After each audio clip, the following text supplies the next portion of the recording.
Shabbat Shalom, everyone. Shabbat Shalom. Good to be in the house of the Lord today. Can you tell your neighbor Shabbat Shalom? Shabbat Shalom. Practice some Hebrew. Say Baruch Hashem. Baruch Hashem. Say blessed be the name of the Lord. Blessed be the name of the Lord. Amen. Praise the Lord. Well, we're looking at the third portion here of the book of Numbers, which is Sefer B'Midbar, and this is Parshat Bechalotecha. Try that one for a little Hebrew study. Becha, alot, techa. Techa. Yeah, now try that all together. Becha, alot, techa. Becha, alot, techa. Almost sounds like I said aloha. Becha, alot, techa. Okay, so we are looking at a message today called Where Are the Chosen Men with Clear Vision? Can you look around and say, where are the chosen men with clear vision? Where are they? Look around the other direction. Where's the chosen man? Eric says he's one of them today. Rabbi Eric says he's one of those young men with clear vision. I love that. We're getting this message today from B'Midbar, or Numbers 8:1 through chapter 12, verse 16. Zechariah 2:16 through chapter 4, verse 7 is our prophet reading, or the Haftarah. And then we had two readings from the New Covenant, which is the Brit Hadashah, 1 Corinthians 10:6 through 13, and Revelation 11:1 through 19. I'm excited about this message today, just like I'm excited for those that have come as a first-timer here today. Any first-timers in the house? Let's give it up for our first-timers that have come this morning, part of our Torah service, and amen. So, we also want to welcome our online audience, those that are watching online. Let's give it up for those that are watching online. Come on, give it up. Those are watching online, amen. All over the world, people are tuning in to the Torah. Love it. Amen. And we're going to have our first taste of Torah today, some Jewish food for the soul, and we're going to start with our portion reading for Bechalotecha, which is Numbers chapter 8, verse number 1. And it says in the Tree of Life version, Adonai spoke to Moses, saying, Speak to Aaron and to him, when you erect the lamps, literally mount or rise above, or to ascend the menorah, to illuminate or to light the 7 lamps. They are to illuminate in the area in front of the menorah, it says. Verse 4 says, Now this is how the menorah was made. So notice the rest of it's going to explain how the menorah is made. It says, it's hammered gold from its base to its blossoms, meaning it's like a tree with blossoms. And it is one piece of hammered gold. It goes on to say, just as was the pattern that Adonai had shown to Moses, so he made the menorah. One thing about the tabernacle, known as the Mishkan. Everybody say Mishkan. Mishkan. The Mishkan, coming from the same root as Shekinah. Shekinah. The idea of the Shekinah, or the Shekinah glory, as it's said sometimes in English, being the abiding presence, is the same as the word Mishkan. Mishkan, with the mem in front of the root shachan, means a place of dwelling. It's a dwelling place. It's exactly what Mishkan means. It means a dwelling place. So the tabernacle is a dwelling place. It's a place where God's presence can dwell. Now, what's important for us to know about this tabernacle is that it had to be made, according to Exodus 25:8 and 9, it had to be made according to the pattern that God showed Moses in the mount. So even down to the construction of the menorah, it had to be made according to the pattern. Right after the sin of the golden calf, God gives them instruction to make a tabernacle because he wanted to destroy all of them for the sin of the golden calf. And he wanted to seclude his presence in a place where it would be honored and respected, because at Sinai his presence was disrespected. In worshiping a golden calf, when the presence of God and the voice spoke from the fire that said, No graven image, no other God before me.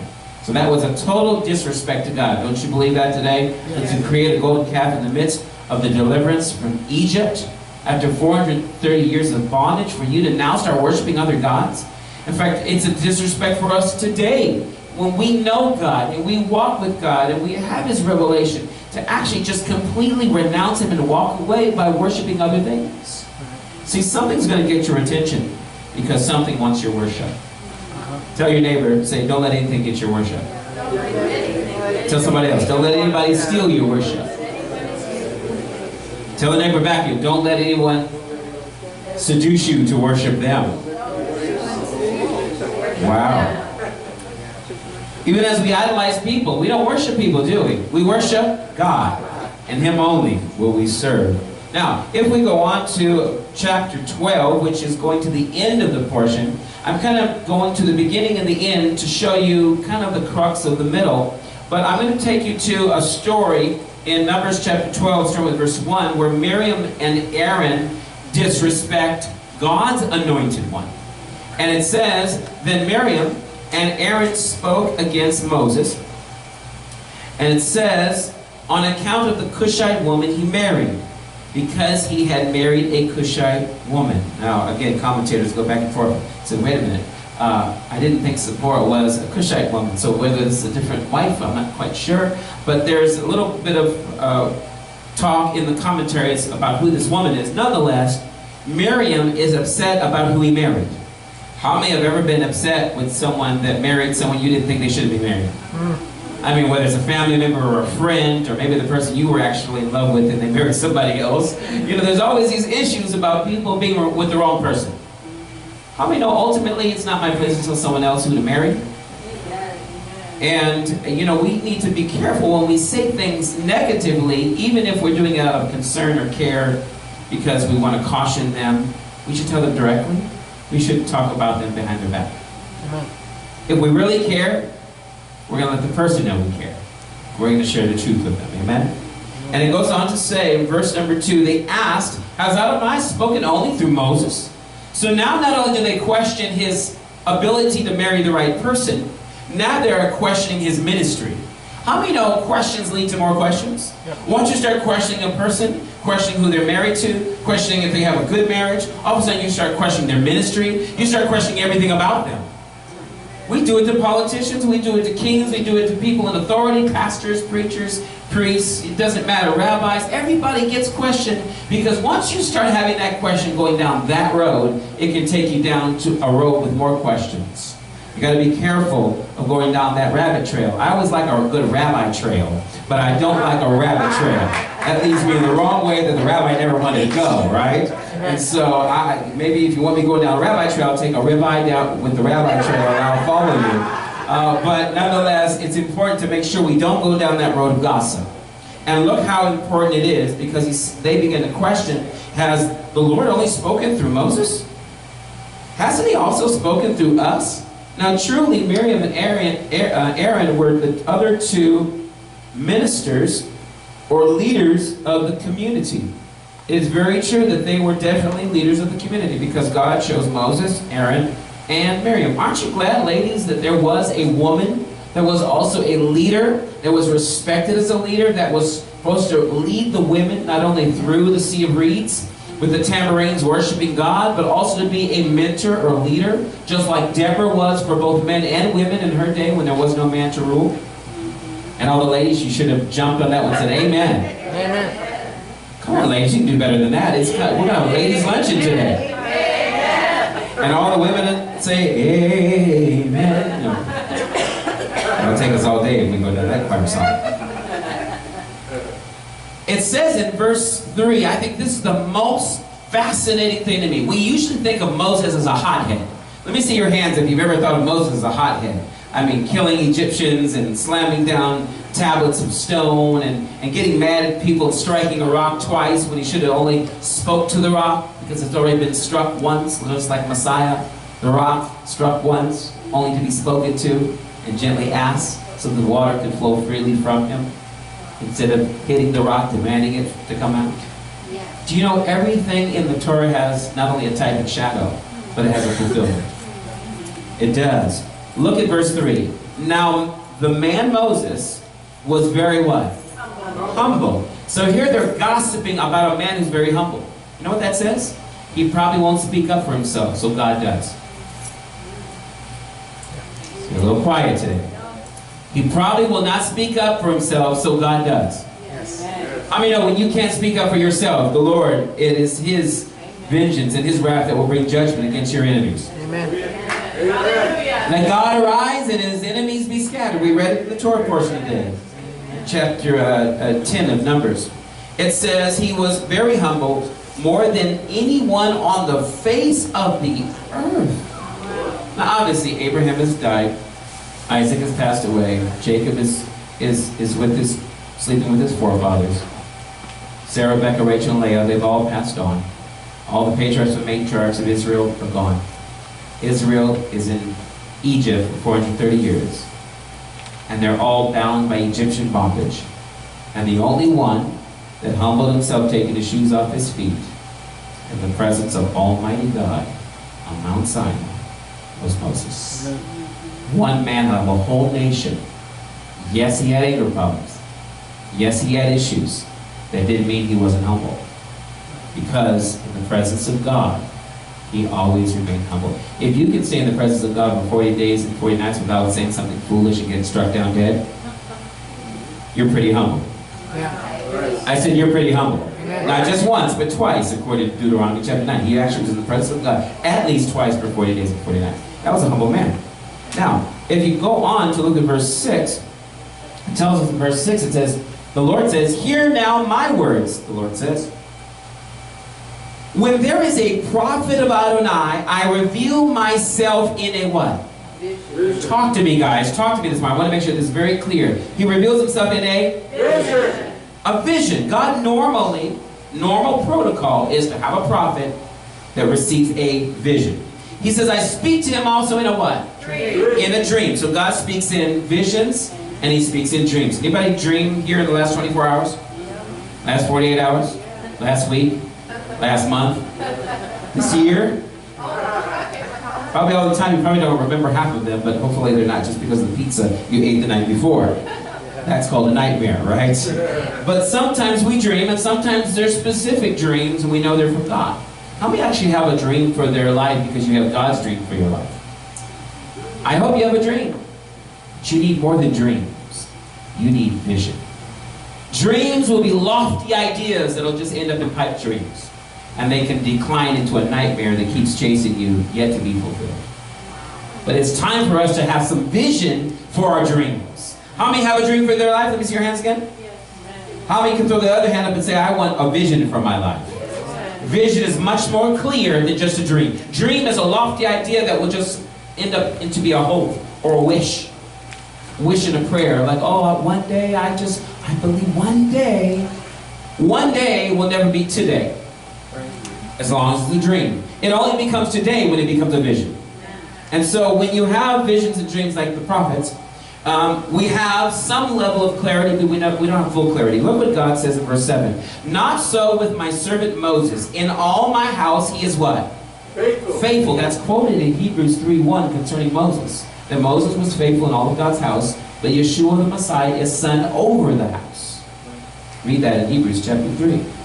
He says, not with Moses. He says in verse 8, I speak to him how? Face to face. Face to face, keyword. Plainly. That means clearly. He was one of the only prophets that we can say had a clear vision of Israel coming out of Egypt. He had a clear vision of going to Mount Sinai. He had a clear vision of receiving the 10 words known as the 10 Commandments. He had a clear vision of building a tabernacle. He had a clear vision to send the children of Israel, 12 surveyors or spies of the land, to go in out of the 12 tribes into the land of promise. He had a clear vision that they could take those giants and take possession of the land because he had clear vision from God. The only thing that was not clear to him was whether he was going to go in the promised land himself. Because most of the time your clarity is not for you but for other people in your lineage and legacy. Sometimes like Abraham, God would reveal to Abraham 400 plus years. 4 generations. Your people will be in a land that's not theirs, they'll be in bondage. When they come out, they'll come out with great wealth. And he tells him in that 4th generation, your kids are going to be wealthy. I mean, they walked away with all the wealth of Egypt. Wealth of the wicked stored up for the righteous. They walked out with all that wealth. All that gold built the tabernacle. All that gold built the Ark of the Covenant and the menorah from one piece of gold. So they walked out because Abraham received a vision in Genesis 15 for his future, which meant his legacy. So here you see that the clarity that Moses had was so clear that he talked to God face to face, plainly, not in riddles. He even looks at the form of Adonai. It didn't say he looked at God's face. He looked at the form. the form of Adonai, some kind of image or form of his presence. Why then were you not afraid to speak against my servant Moses? Can you imagine being the brother and sister of Moses? I mean, that's hard enough just to be the brother and sister of Moses. I mean, Miriam alone, she had to do a lot of work getting him in, you know, watching him go down the river in that basket, you know, that whole thing about, you know, he could have been a basket case, you know what I mean? He could have really been, up a river, you know, without a paddle. But, you know, Miriam was watching. She was right there watching, making sure her younger brother made it safely into the hands of a princess. And then kind of worked some magic there with being able to present the idea, hey, I got just the nanny for you. She's great. She probably recognizes it's not an Egyptian, it's a Hebrew child. She's Hebrew. She can actually make sure that she knows all the Hebrew customs for raising the child, but it will be yours. Can you imagine what a great spokesperson she was? So I think she had a little bit of entitlement, didn't she? Yeah. Ladies, did you ever think about Miriam having entitlement over Moses? I'm his older sister. I can tell him what to do, when to do, how to do it, where to do it, and I'm going to tell him who not to be with and where he's going and what are you doing and you can't take the camel today and mom needs the camel and, you know, I mean, can you imagine all the stuff that Moses went through with his older sister always peering over his shoulder, telling him what to do, and finally she says, I have entitlement, I can tell him what to do. I basically raised the boy with mom, and guess what? I know he's not marrying the right woman. So she goes to the other brother who's also older. And they both think they're having a little conversation about their younger brother who obviously doesn't know what he's doing. He's only led 2 million plus people out of Egypt successfully as a deliverer and has established himself as a prophet of God and not struck down dead on Mount Sinai to receive the 10 Commandments now. You know, he's done a few good things, but you know, he still doesn't know who to marry. Right. How many know there's always that family member that wants to tell you when to do it, where to do it, how to do it, what you can do and what you cannot do. And their mouth is always going and they never close it for anything. They're going to tell you, oh, you're going to listen to me and I'm going to tell you, you're just making the wrong decision. Wait a minute, I just came out of the presence of God for 40 days and 40 nights. I'm sure God will talk to me if I'm marrying the wrong woman. Amen. Do you know that God wants to talk to you directly and not through a mediator? He only sends mediators when you don't trust the original source, which is his voice. My sheep hear my voice. The only reason he sends a prophet is because originally the people are not tuned in to his voice. So they can't hear, so he has to use a prophet. God wanted all of Israel to be prophets. But they said, no, you go be the prophet. Go talk to God. He talks too loud. He talks with like this theatrics of thunder and lightning. He's very dramatic. I mean, God's dramatic. It's like, you know, watching one of those 10 Commandment movies. Well, it is, you know. But when you think about how Moses had to accept this mantle, being the youngest in the family, it must have been hard. You ever think about the psychology of being the baby in the family? And you're trying to do something from God, and everyone's like, oh, here goes Moses again. He thinks he's like a prophet or something. Until like the 10 plagues come down, you're like, okay, maybe he is. Reminds me of Joseph when he dreamed a dream and not only his brothers didn't receive it, his parents questioned it. Do you understand people will always question the dreams in your life? In fact, more than them questioning, the problem is you're the one questioning. Right.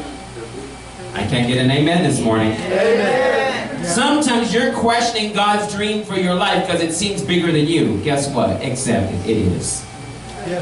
God's dream for your life is bigger than your life. It's bigger than your parents' life. It's bigger than your children's life. It's bigger because it goes for generations because God sees big picture. You ever gone to the movie theater and seen the movie theater up in the front row and see the big picture? Like, I'm so used to the small TV, and now we have it on our phones, and all of a sudden you go to the movie theater and everything's larger than life. Yeah. Can you imagine watching the 10 Commandments on one of those big screens? Like, wow. Or maybe you were another generation, Prince of Egypt, the cartoon, you know, right? They had another movie out, I think it was called, is it Exodus, Gods and Kings, or something like that? Christian Bale played that. I'm going to use that. Actually, this picture in the background is from this movie. But I want to show you something that actually, this is young Moses. I'm trying to treat him like he's Joshua. But look at young Moses there. This is very important that we see that people who have clear vision don't need God to speak through a dream or a vision. In other words, they already have clear vision. What was great about Moses is because he already had clear vision, he didn't need God to give him another dream. How many know if you already have a clear vision, you don't need another dream? The best way to kill your vision is have another dream. You want to start a business. Well, that was last year. Now I want to do a different kind of business. Okay, what are you doing this year? Well, no, I changed both of those ideas. I'm doing something completely different. You want to kill a vision? Have another dream. Right. You either dream about the same dream and daydream about how that's going to come to pass, but don't change your vision. The worst thing that happens to us when we get older, we lose our... The beautiful thing about Moses, he never lost his. Even his physical eyesight at 120 years of age was still going strong. And that's just physical sight. Can you imagine what his spiritual sight was like when he could still look all the way over to the promised land and say, it's like it was yesterday. I remember 40 years ago when God said, go take it. I feel like I'm only 80 today. Right. Can you imagine 120 feel like you're only 80? Or maybe at 80 you feel like you're only 40? Yeah. Because every time another decade of your life or another section of your life passes, you keep remembering, like back in the day when you were in high school. Yeah. I'll be 48. I'll be 48 July 19th. Yeah. The other day I thought about it. That's like a 30-year high school reunion. Yeah. I didn't even go to the 20-year. Right. I went to the 10-year, but I didn't even go to the 20-year, so let alone go to the 30-year, and then people are like trying to size you up to see if your dream ever came to pass. Right. Oh, let's see, how many kids do you have? Are you married? Are you still married? Or, you know, whose kids are those? Well, that's my new wife's kids. Or, okay, oh, so I thought you married someone else 10 years ago. Well, you know, things change. Yeah. It's a lifetime experience. Things change. It's a blessing to be married to the same woman. Amen. I'm going to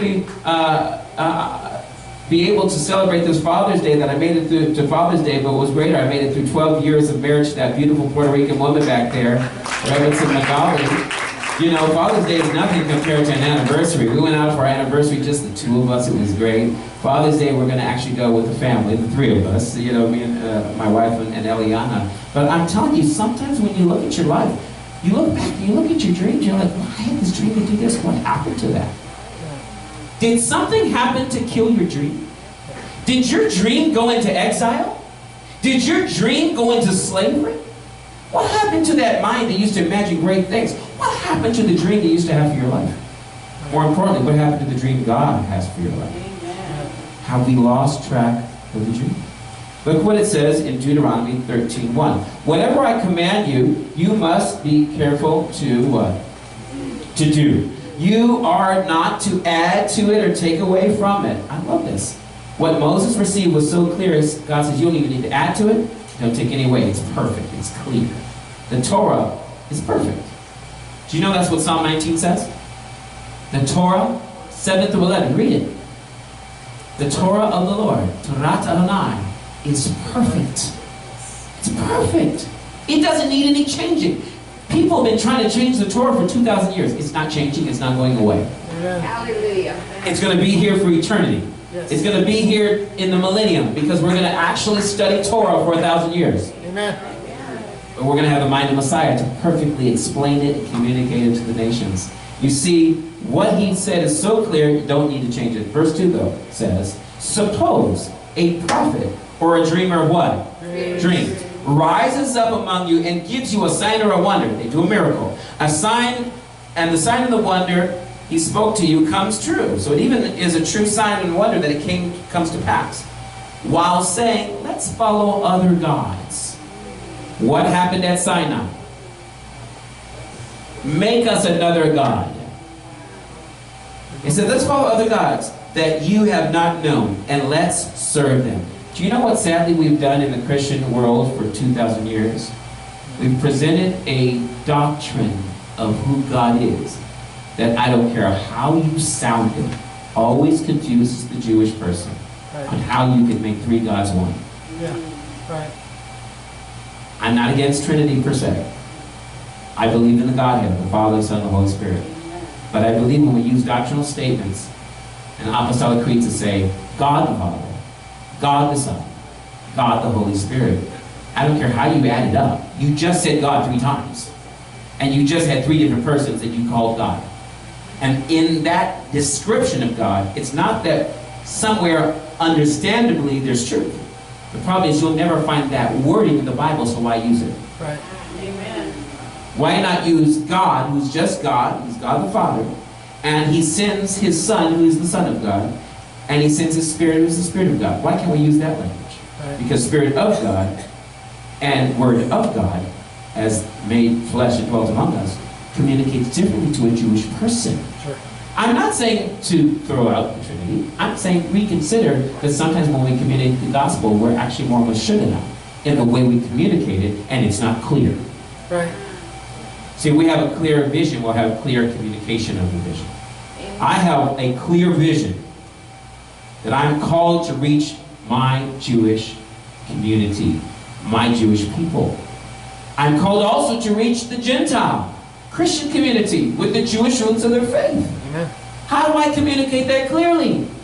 I use the right bait for the right fish and the right words for the right person.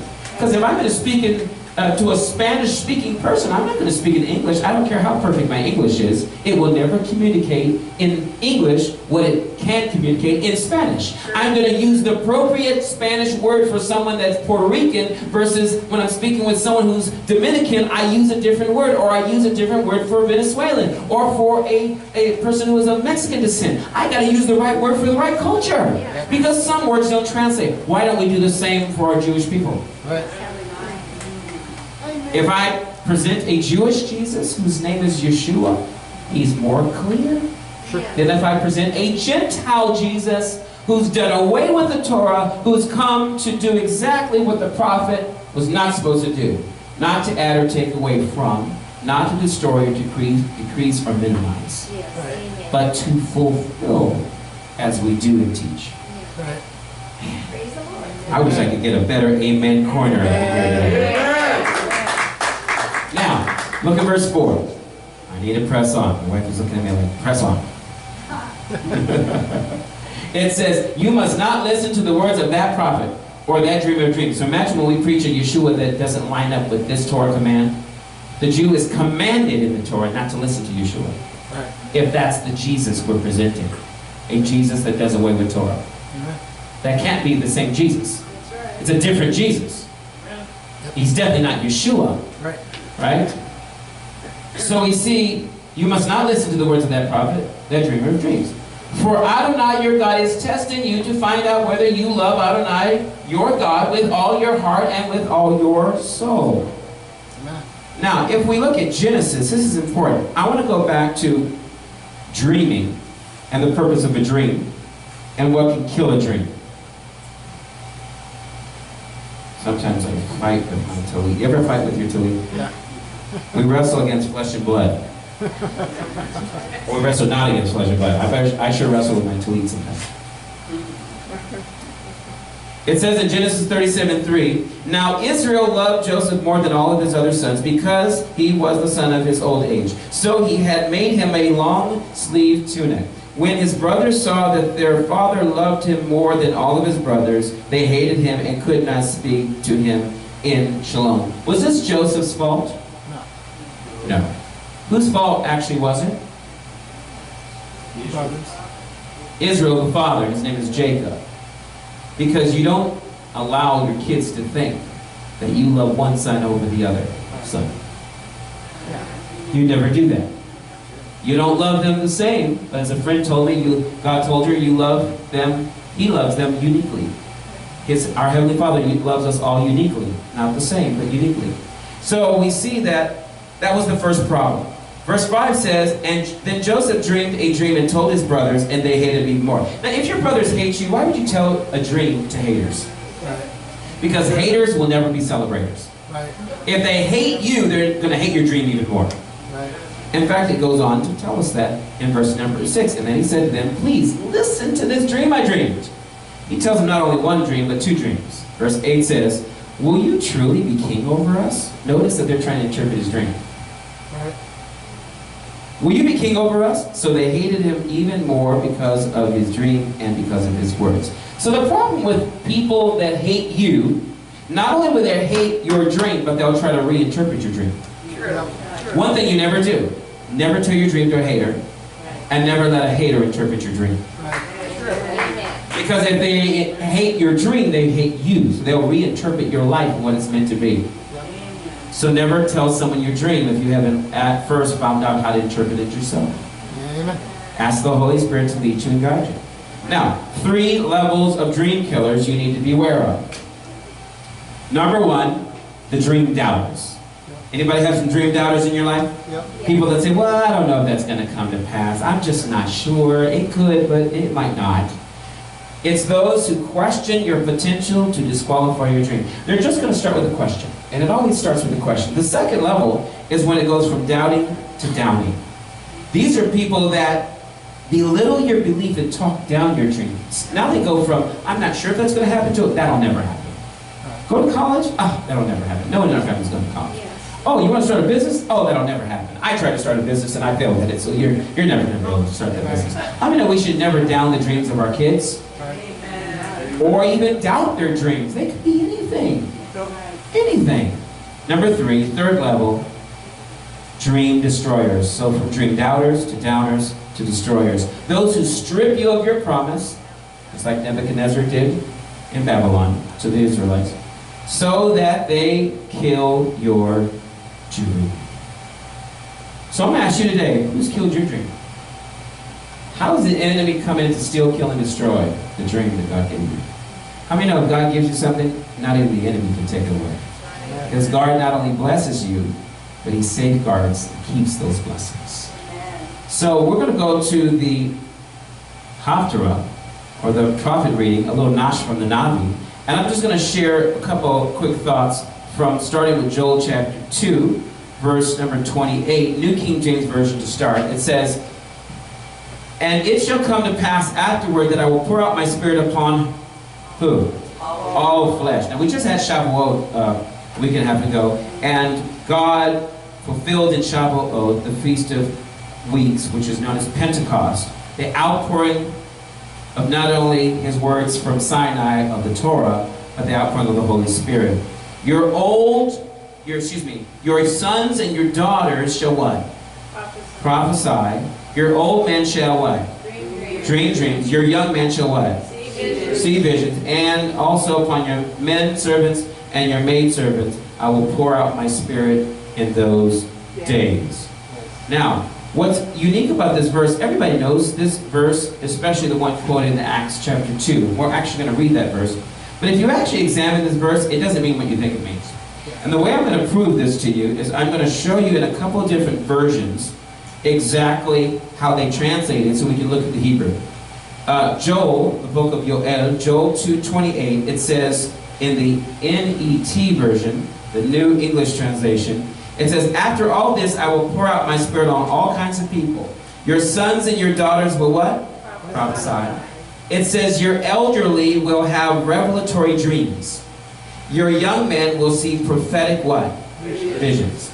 So I'm going to prove to you that older doesn't mean older, but it means older and wiser men that are determined to see dreams in the future come to pass. And the young is not referring to young like naive young men, like children, but young and chosen men who are zealous with vision for the future to be fulfilled. Because old men dream dreams and young men see vision. So what I'm going to do is I'm going to look at the Voice, another version. I don't usually quote this version. I just love the way they translate it here, and it really gives us sight of the Hebrew. Then in those days I will pour out my spirit to all humanity. Your children will boldly and prophetically what? Speak the word of God. I need to say that again because you should have shouted amen on that one. Your children will what? Boldly and prophetically speak the word of God. That's what I'm believing for my daughter. My daughter, Eliana, will boldly and prophetically speak the word of God. Watch what it says. You're not old men, it says you're elders. Now this one didn't say elderly. Aren't you glad for that one? Yes. It says elders. Your elders, boy it's warm in here. Your elders will dream dreams. Your young what? Warriors will see visions. See the young warrior up there? Now let me show you what I'm referring to by first looking at the Messiah of Israel. The Messiah of Israel's hand-selected 12 what?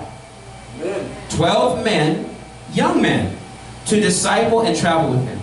He trained them, this is on the back of your notes, he trained them to fulfill the Great Commission.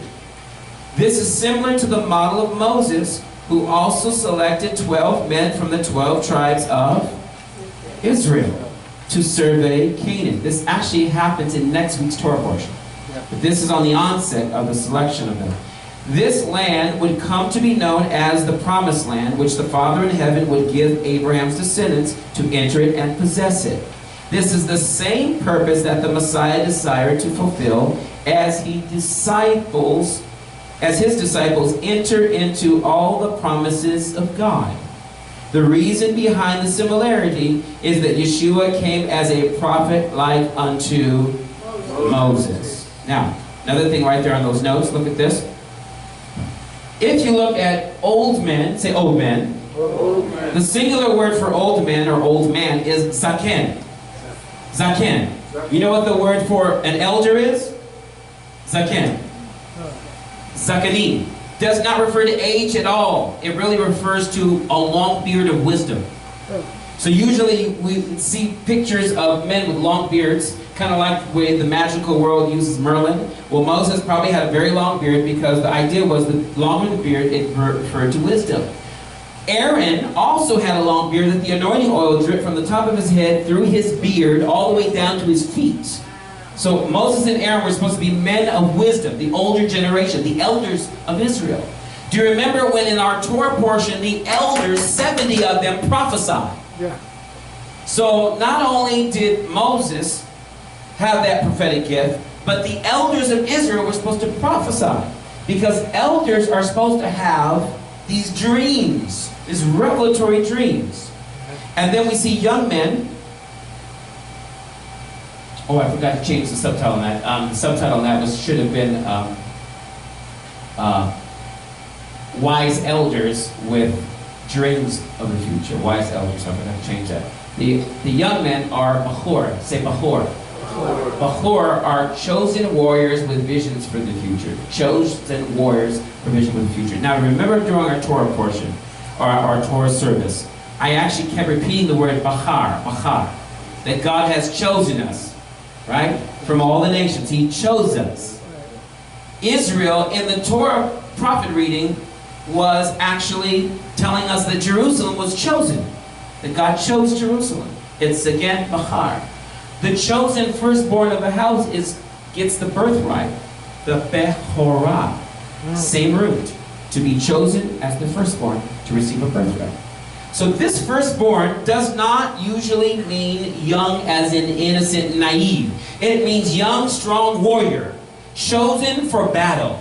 And these young warriors, or the reason why the voice translated the word young men, warriors, is because we see this in Exodus 18:24.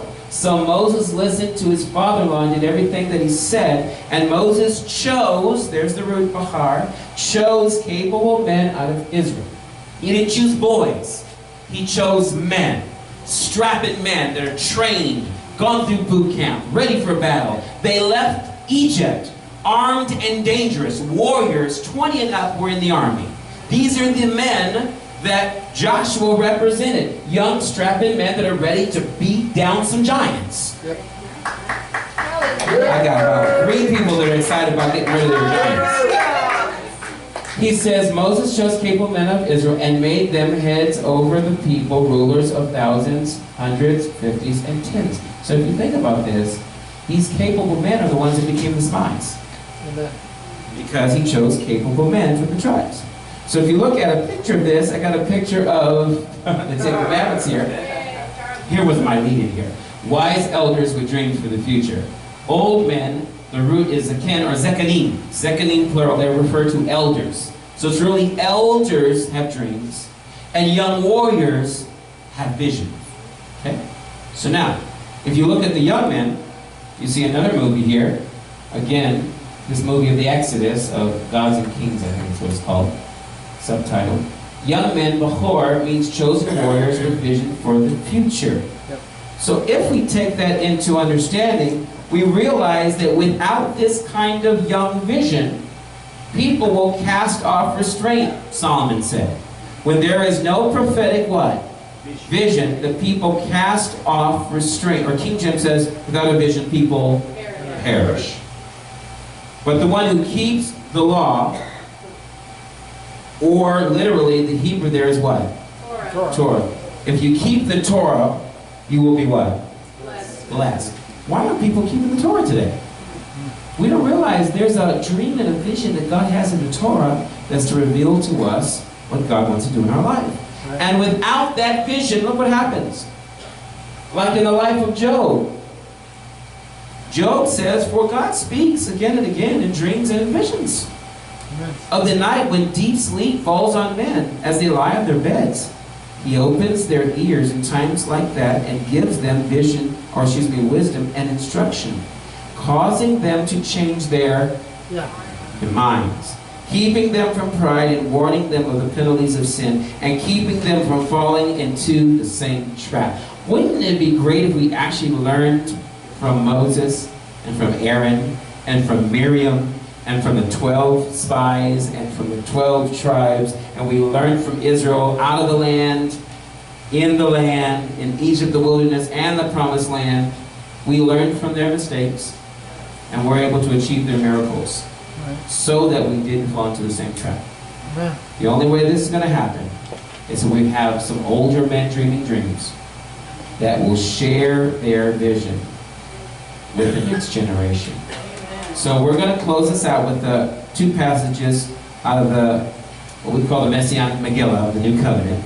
The whole story is included with Messiah. And in Acts chapter 2, it says, Peter, standing with the 11, here's Yeshua's 12, raised his voice and addressed them, fellow Judeans, fellow Jews, all who are staying in Jerusalem, let this be known to you and pay attention to my words. These men are not drunk as you suppose, for it's only the 3rd hour of the day. That means it's basically 9 in the morning. It says, but this is what was spoken about through the prophet who? Joel. And it shall be in the last days, says God, that I will pour out my ruach, or spirit, on all flesh. Your sons and your daughters shall prophesy, your young men shall see visions, your old men shall dream dreams. In other words, if we don't have the dreams of older men being poured into the vision of young men, then we won't have sons and daughters in the next generation to prophesy. There will be a prophetic gap, as there was between Malachi and Matthew. That there was no prophets to speak thus saith the Lord. There were only teachers. Yeshua didn't even come as a prophet first. He came as a rabbi, a teacher first, because that was the last office that was respected in Israel. And once he taught and did miracles, they recognized him as a prophet like unto Moses. Once he was a prophet like unto Moses, then they said, then you're the Messiah. Once he's the Messiah, then he's king. Once he's king, then he's Lord. Once he's Lord, then he's the Savior and Redeemer of the world. And that's exactly how a Jewish person has to know Yeshua. Good Jewish boy, good Jewish observant male, good rabbi, teacher, prophet, and that's where most Jews stop today. Good teacher, it's the new understanding of Yeshua. He's not just a cult leader anymore. He's actually a good Jewish boy, good Jewish man, observant Jew. They blame Paul for changing everything. And he says he's a good Jewish man, became a good rabbi, great teacher. Sadly enough, he died because he probably was a really good prophet, but then they killed him. And they were referring to the Romans. And they get offended when movies like The Passion of the Christ actually imply that the Jews actually killed him. Because actually they didn't even have the power of the death penalty that year. But nonetheless, this is the Messiah that Israel has to see. Older men like Abraham, Isaac, and Jacob. Like Moses and Aaron. Like David and Solomon. Like Isaiah and Jeremiah. Like Daniel. They need to dream dreams and share their dreams with the next generation, so the next generation can get a vision for the future, and whatever vision they have, their children will walk in a vision of the house And that vision of the house in our churches, in our congregations, in our cathedrals, in our synagogues, the vision of the house will be what the young sons and daughters will be raised in. And when they're raised in the vision of the house as sons of the house, they will prophesy the vision that you've put into them. Amen. Because let me tell you, the older generation is dying off. My question is, where's the young men at? Right. Where are the young men with clear vision? I was a young man needing clear vision from my pastors and leaders and people in my life before I came into the Messianic movement and understood my Jewish roots and understood my Jewish bloodline. I didn't understand that, so the Christian world was my only source to be able to understand that. And I kept asking this question about the old and the new and the comparison to the two. And I'd look up Hebrew words. At 13, I was learning Hebrew because the Holy Spirit had me through my own bar mitzvah going on. And I was looking at Hebrew, and I was comparing it to Greek, and I was looking at Aramaic, and I was asking pastors questions. They didn't have an answer for me. Because they stopped dreaming, Right. they stopped believing, and they stopped finding young men to pour vision into. Right. So I had to have the Holy Spirit pour it into me directly. And then when He started pouring into me, I started to begin to prophesy what was being poured into me. And I started believing for our next generation. Guess what God has done in my life? Yep. He's turned me into an old man. Yeah. An elder who dreams dreams. And I have a dream. Right. I've got a big dream. I got a dream that's going to literally rock continents. Yep. I have a dream to change the mentality of how people view their Bible. They actually read it and understand it with the Holy Spirit leading and guiding them. But with teachers that are anointed and appointed of God to share the good news to all the islands of the sea, that every nation would know the Messiah and know that He is King of Kings and Lord of Lords, and understand and see Him for who He is. And when they see Him as He is, they will be like Him. Amen. Not just what He would do, but what He did do. And live like He lived, and pray as He prayed, and talk to God the way He talked to God, called Him Abba. I want them to cry, Abba, Father. But understand that they're actually crying out like a little Israeli child cries out to their daddy. And then when they're an old man, they still say Abba to their dad, because that's still the appropriate word for a young man in his father's house.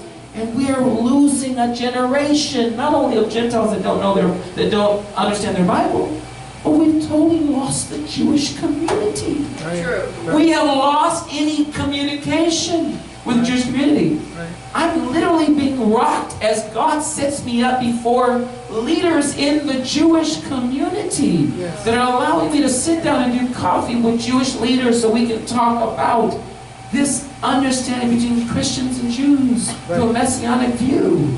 A vision. The Messianic movement is not just a movement, it's a vision. It's a vision for the future, and it's the only vision that will bring the Messiah back. Yes. Because until we reach the Jewish people, Messiah is not coming back until He can come back for those lost sheep. Amen. He wants those sheep back. Do you want those sheep back? Yes. I want those sheep back. I want to see Jewish people, old and young, come to know a Jewish Jesus as Yeshua the Messiah. I want the Gentile world that already knows Jesus as their Savior, but that don't know Him as Messiah. That just think He's Jesus Christ, first and last name. He didn't have a last name. He had an office He stood in. The anointed King Messiah. That's who He is. And when pastors and leaders begin to seek me out saying, share with me this vision you have about the prophets and about the Torah. I've been hearing, I've been watching, I've been looking. I'm being set up right now just to be able to have a voice in this generation. And I'm praying, God, don't let me lose my voice. Don't let me lose my fire. Don't let me lose my passion. Don't let me lose my burning with my yearning and my learning. Let me keep the fire burning. Let my lamp continue to burn, and let my oil be on overflow, because this next generation will be lost if our sons and our daughters have nothing in their heart to prophesy out of their mouth. True. I know I'm over time. But it is critical that you and I dream again. Yes. Whatever killed your dream, Joseph never lost his dream. Praise the Lord. Hated, ridiculed, despised, rejected, plotted his death, his brothers did. Sold him off.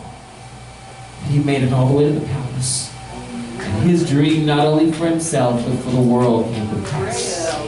If it can happen for Joseph at 33, And Yeshua, seemingly his dream died in the tomb. No, it resurrected when you resurrected to newness of life. And when he resurrected, your dreams resurrected. Your life came back to fruition. Your marriage became multipliable now and duplicatable for others to see. A marriage that's growing stronger and stronger, to faith, grace to grace, strength to strength. It's time for us to start dreaming again and share the dream. So we can start having vision for the future. I close with this last thought here. Oh man, so good. I didn't put this verse on my slide, but look at it in your outline. John 2:12. He says, I'm writing to you, children, because your sins are forgiven on account of his name. I'm writing to you, fathers, because you have known the one from the beginning. I'm writing to you, young men, because you have overcome the evil one. I'm writing to you, children, because you've known the Father. And I'm writing to you, fathers, because you've known the one that's from the beginning. And watch this. I'm writing to you, young men. Somebody say young men. Young men. Say young warriors. Young warriors. I'm writing to you, young warriors, because you are strong, and the word of God abides in you, and you have overcome the evil one. Don't you know if these young men with vision can spread that vision and make it plain and clear the way Moses had it clear? Joshua was the young man that Moses needed to pour the dream into so his vision could be clear and he could run. But it wasn't clear to Moses. He wanted to go in the promised land himself. No. Anoint Joshua. Put your hands on Joshua. Let the spirit that came on the elders come on him. Let him prophesy. Let him be the next prophet. Guess what? Joshua's a picture of Yeshua. Yeah. Because that same anointing on Moses now came on Yeshua as the final fulfillment of this mission of young men. Fill in this today. Say sonship. Sonship. That's where sons and daughters are inspired with a prophetic voice. We need sonship in the body of Messiah. Amen. I'm tired of people just serving as slaves but not having sonship. Yep. Because there's a place for being a servant of God. But you need sonship. We need sons and daughters that understand who they are with a prophetic voice. Amen. Say servanthood. Servanthood. We definitely need people to serve in the house of God. We need chosen and equipped men and women who are inspired to communicate what they see with visionary leadership. We need to be able to have vision for this next generation. Yep. And lastly, say fatherhood. Fatherhood. We need mature men and women of God who are inspired to share their dreams with a mentoring mindset. Amen. When we actually care about this next generation, we're going to see some changes. Yes. We're going to see nations change. Amen. We're going to see communities change. We're going to see cities change. And it's all because sons and daughters will prophesy when the young men see those visions and old men do not stop dreaming. Amen. Would you stand to your feet today? Do you receive from this message today? Yes. Yes. Amen. Raise your hands towards heaven. He is the blesser today. Our cantor is going to come and say the Aharonic benediction of number 6, 24 to 26. As he says these words, let your vision come alive and your dream not die today. May your sons and daughters and those in your lineage and legacy prophesy.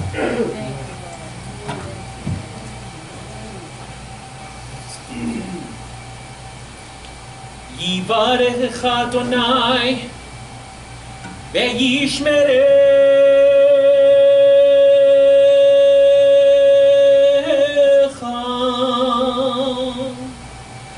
Yair Adonai panav elecha vichuneka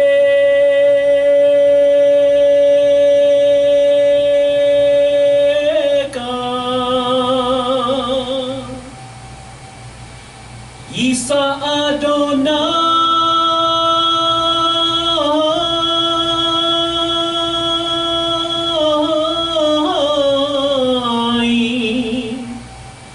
Panav elecha Ve'yasem lecha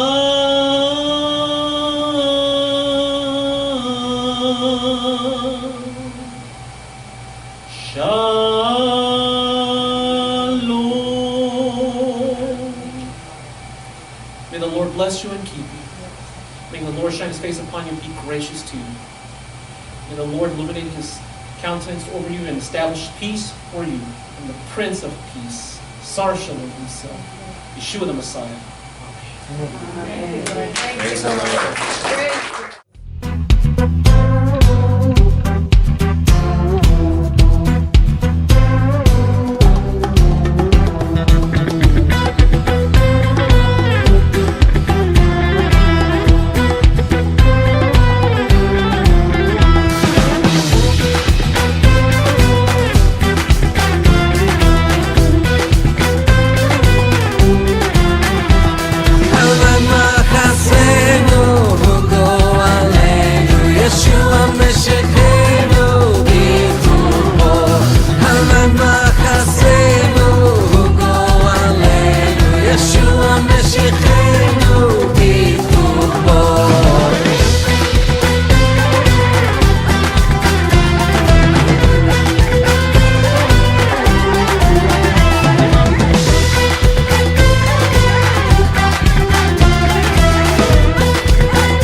Yeshua Meshach